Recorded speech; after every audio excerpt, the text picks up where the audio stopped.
Welcome to the Real News Network. I'm Paul Jay in Baltimore. In New York on Thursday afternoon, the United Nations General Assembly made what many people consider a historic vote, raising the status of the Palestinian Authority from a non-member entity to a non-member state. The vote was 138 yes in favor of the resolution, 9 no, and 41 abstentions. Now joining us to talk about the significance of this vote is Phyllis Bennis. She's a fellow and director of the New Internationalism Project at the Institute for Policy Studies in Washington, D.C.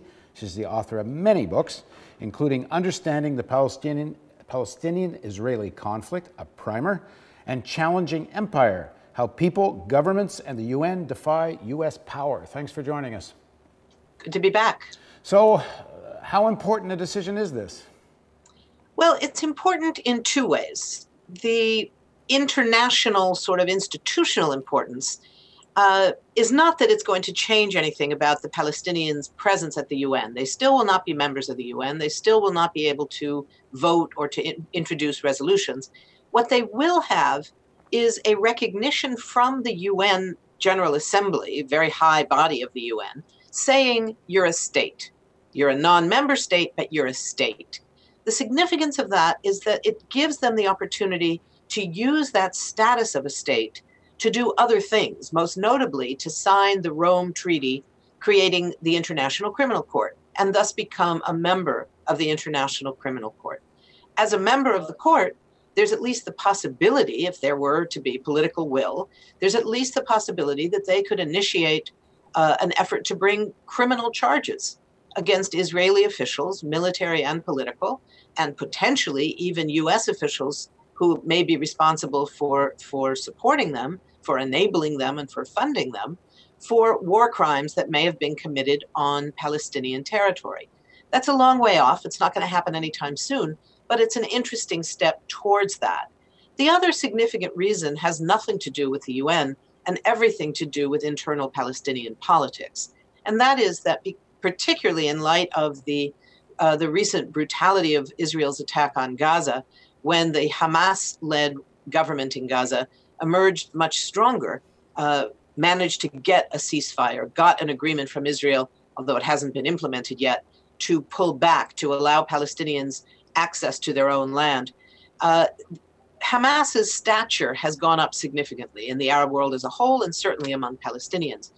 The concomitant side of that is that the stature of the Palestinian Authority, led by Mahmoud Abbas, has been diminishing in recent years because they've not been able to produce anything through their participation in the US-backed so-called peace process. Having said that he was going to go to the UN and get this status changed, Abu Mazen really had no choice. If he had pulled back at the last minute, as the US had urged him to do, he would have had nothing. He would have been toast. So he really had no choice. This was about maintaining whatever shreds of credibility he's got left. Right. Now, if you look at who voted how here, many European countries voted yes and broke with the United States on this and broke with Israel. England and Germany England abstained at the last minute, apparently. Germany changed its vote and went from a no to an abstention. But Canada has been out there very much in the forefront supporting Netanyahu and Israel's position on this and spoke at the UN. What was that like? We have a lot of Canadian viewers for the Real News. I think they'll be particularly interested in what Canada's role in all this. The Canadian foreign minister was the only other opposing view to speak at the debate on Thursday afternoon following the Israeli. The Palestinian president spoke first, the Israeli ambassador spoke next, and then it went to Canada. It was an extraordinary thing because Canada hasn't been that public in the UN context on this issue. But certainly in the last couple of years, since you've had a new government in Canada, there's been a great deal of effort on the Canadian side to follow the US lead in an absolutist defense of Israel. And this was one more example of that going forward. The nine we didn't get to see quickly enough exactly who voted who. The vote was just a few minutes ago, and I haven't seen the whole breakdown. But as I can tell, the 9 votes against were the United States, Israel, Canada, Panama, 4 small island states that are all completely dependent on the United States, Micronesia, Nauru and others, and the Czech Republic. As far as I can tell, those were the 9. And it's very significant that the UK and Germany, which would have been the last holdouts for opposing views, opposing votes among the Europeans, at the end came on board and agreed to abstain, not try to make it look as if they were opposed to it. So the most of the Europeans, well, I don't know yet. I think most of the Europeans were in the abstention category more than were in the yes votes. But it's an overwhelming statement: 138 yes to 9 no, despite a significant number of abstentions. That's still a pretty overwhelming statement. And do you think the Israeli government cares? I mean, how responsive, how vulnerable are they to this kind of international public opinion? Yeah, you know, they're clearly not vulnerable to international public opinion. They've made that very clear over the years, until and unless the U.S. abandons its absolutist support for Israel. They don't care what the world thinks. As long as they know that Washington has their back, and they still know that, they're not interested in what the world thinks. What happened here, and the reason that we saw a relatively soft response, certainly from the U.S., Susan Rice sat with her mouth closed the entire period of the General Assembly. The UN camera kept going back to her, and she was sitting silently, didn't say a word, and of course didn't speak publicly at the hearing, during the vote. But I think that what we're seeing is a recognition in the last couple of days that they were not able to do what they have always done in the past, which has been to intimidate other countries, even when there's no veto in the General Assembly. The U.S. has made threats against other countries. We already saw it this afternoon, even before the vote.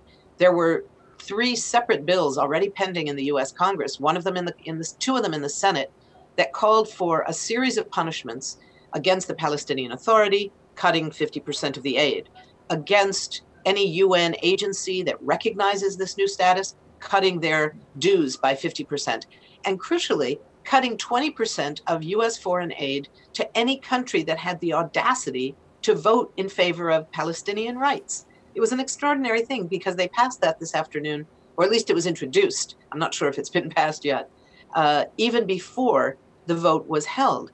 But despite all of those threats, what's different now, because there is a different world out there, public opinion is different, and crucially, the Middle East is different. The statement from the foreign minister of Turkey, who was the last country representative to speak before the vote, was greeted with huge applause and a great deal of enthusiasm as he spoke about being part of the Palestinians. We will never abandon you. It was a very powerful speech.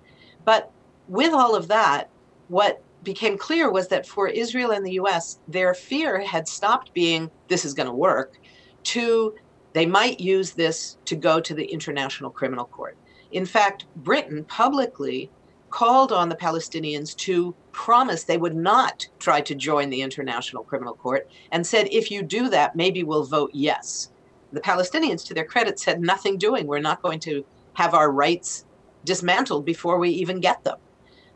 So this was the big thing that Israel and the U.S. were afraid of. They're afraid of accountability.